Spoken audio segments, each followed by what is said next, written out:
Hello good morning मित्रांनो। तर आज तर मी उठल्याच ब्लॉग स्टार्ट केलाय। उठून फक्त ना मी हेअरस्टाईल केली, कारण हेअरस्टाईल खूप खराब झाली होती। हेअरस्टाईल करून डायरेक्ट ब्लॉग स्टार्ट केलाय। तर स्वागत आहे तुमचं माझ्या एका नवीन ब्लॉग मध्ये। तर आपल्याकडे आहेत हे छोटे छोटे झाड। आता यांना वरी ठेवते, म्हणजे जरा यांना ऊन लागेल, नाहीतरी वाळून जातील। हे बघा पानं वाळायला लागले, काल नव्हतेच ठेवले यांना तरी वाळायला लागलं। तर आता मी घालणार आहे यांना पाणी, कारण 2 दिवस झालं यांना पाणी पण नाही घातलं। काल तर माझ्या लक्षातच नाही, तर आज घालते। तर तुम्ही बघू शकता सकाळ सकाळी किती छान ऊन पडले, मला खूप छान वाटते बघा। तर आता मी झाडांना पण इथं ठेवून दिले, मी इथंच ठेवते यांना, बट खूप जोरात वारा सुटलं त्या दिवशी, तर सगळेच खाली पडले। त्याच्यामुळे मी असं केलं की सकाळ सकाळी यांना इथं ठेवते ऊन लागेपर्यंत, आणि परत मग खाली ठेवून देते। बघा ऊन तर किती छान लागतंय, तुम्ही बघू शकता। बाहेरून येऊन इथं आतमध्ये येऊन कसं झोपले। ए भैया उठ ना, मम्मी बघ ना, तू त्याला काहीतरी बोलती का? तो किती वेळ झोपलाय?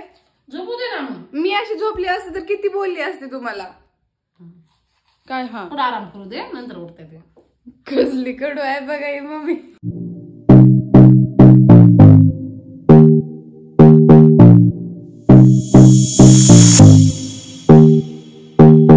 तर आता मी करत आहे ब्रश, आता मी करणार आहे आंघोळ। सो गाईज माझी आंघोळ तर झालेली आहे, आता मला करायचं आहे स्किन केअर। सो मी काय स्किन केअर करते चला तुम्हाला पण दाखवते। सो मी यूज करते निव्याचं मॉइश्चरायझर, कारण माझी स्किन ना खूप जास्त ड्राय आहे।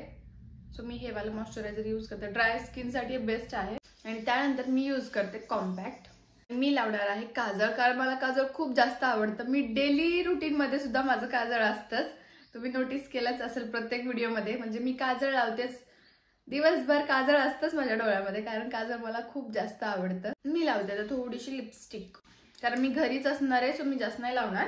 सो गाईज आपलं स्किन केअर वगैरे सगळं डन झालेलं आहे, आणि आता मी बनवणार आहे चहा। तुम्ही बघू शकता मटकीला किती छान मोड आलेली आहे, आणि हे मम्मीने घरीच बनवलंय। याला रात्री भिजवून बांधून ठेवलं होतं, तर अशी छान अशी मोड आलेली आहे, बघू शकता। सो गाईज माझी देवपूजा करून झालेली आहे, आणि आता जेवण करायचं आहे। सो तुम्हाला पण दाखवते की आज मम्मीने काय काय बनवलंय। तर आज तुम्ही बघू शकता मम्मीने किती सारं बनवलेलं आहे। ही आहे मेथीची भाजी, मटकी, हे आहे आंबाडीचा ठेसा, बाजरीची भाकर, दही आणि भात, आणि त्याच्यासोबतच आहे पत्ता कोबी। वाव, बघू शकता तुम्ही। मी आता आवरत आहे रील शूट साठी। सो मी ड्रेस घातला आहे, आता फक्त मला मेकअप करायचा आहे। सो चला। तर आम्ही या लोकेशनला आलेलो आहे रील शूट करायला, कारण इथं खूप छान येतात। इथं गाड्या वगैरे येत राहतात, बट एवढं नाही, सायलेंट वातावरण आहे, छान रील शूट होतात। तर गाईज आता आम्ही आलोय रील शूट करायला। इकडे तुम्ही बघू शकता शूट चालू आहे, शुभमचा आणि जीवनचा शूट चालू आहे। तर आम्ही यांना बघायला आलेलो आहे। साक्षीच्या ब्लॉगला अनसबस्क्राईब करा, अरे सॉरी, चॅनलला अनसबस्क्राईब करा आणि ब्लॉगला लाईक करा। अरे सो झालं। आता हे काय करणार आहेत, चालूच आहे, घे ना। वाह क्या ॲटिट्यूड आहे। काय करताय तुम्ही दोघं? मी करणार आहे स्वयंपाक, कारण मम्मीची ना थोडीशी तब्येत खराब असल्यामुळे। सो चला मग आधी आपण पहिले भाकरी करून घेऊयात, आणि मग भाजी काय करायची विचार करूया, कारण एवढं सगळं मला लगेच सुचत नाही, मम्मीला विचारावंच लागेल। तर त्याच्या आधी आपण भाकरी करून घेऊया। इकडे मी पीठ मळून घेते। तर तुम्हा सगळ्यांना असं वाटत असेल की फक्त रील शूट करत राहती असं तसं, असं नाही, मी घरातली पण कामं करते, मला स्वयंपाक पण पूर्ण येतं। चला तर आता तुम्हाला मी दाखवतेच भाकरी करून लाईव्ह, किती मोठ्या मोठ्या भाकरी असतात माझ्या। तर मित्रांनो तुम्ही बघू शकता किती सुंदर भाकरी केलेली आहे, आणि हे स्वतः मी केली। मी कशी वाटली कमेंट करून नक्की सांगा।